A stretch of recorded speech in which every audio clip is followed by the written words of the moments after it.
وتەیەک بە بۆنەی ڕۆژی جیهانی معەلیم.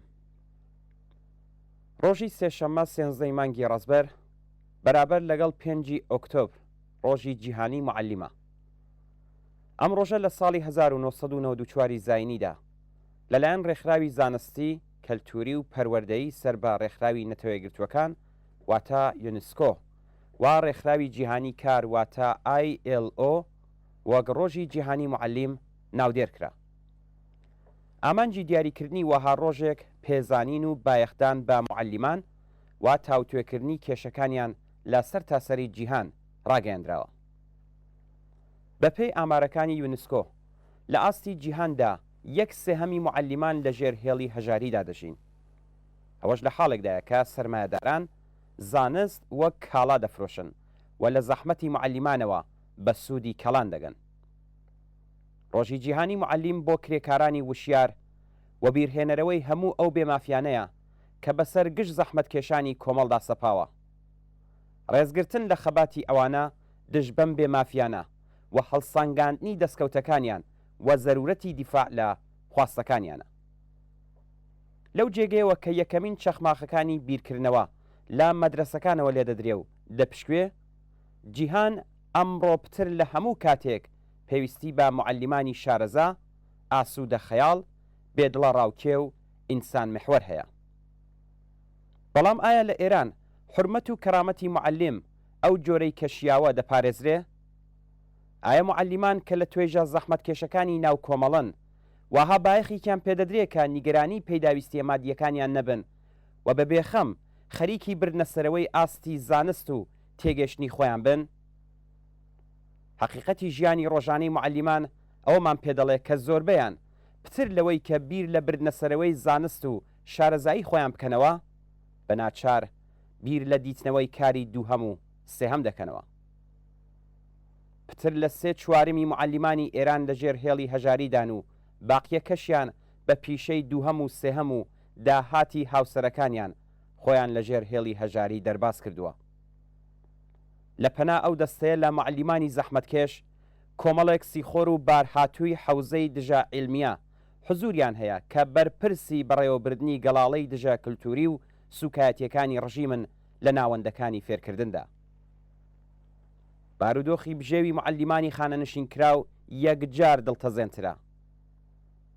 معەلیمانی خانەنشینکراو کە تەمەنی لاوی و نێوان ساڵی خۆیان خستۆتە خزمەت بابەتی پەروەردە و بارهێنانی ئەم وڵاتە و لەم ڕێگایەدا هەموو جۆر دژواریەکیان تەحمل کردووە، لە کاتی بە ساڵاچووی و پیریدا لە جیاد بەهرەمەندبوون لە ئاسایش و ئاسوودەیی لەو پەڕی دەستکورتی و هەژاریدا ژیان بەسەر دەبن.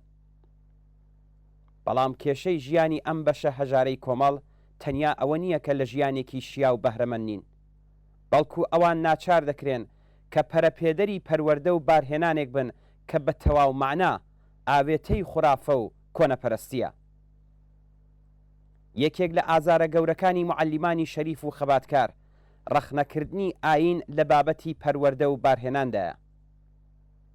معەلیمانی ئێران مەحکومن بەوەی کە لە نزیکەوە شایەدی بەڕێوەچوونی گەڵاڵەی کۆنەپەرستانەی ڕژیم لە ناوەندەکانی فێرکردن لەوانە هەڵاواردنی ڕەگەزی، ناردنی خوێندکاران بۆ بینینی بەرەکانی شەڕی 8 ساڵەی ئێران و عێراق لەژێر ناوی کاروانی ڕاهیانی نور و هیتر بن.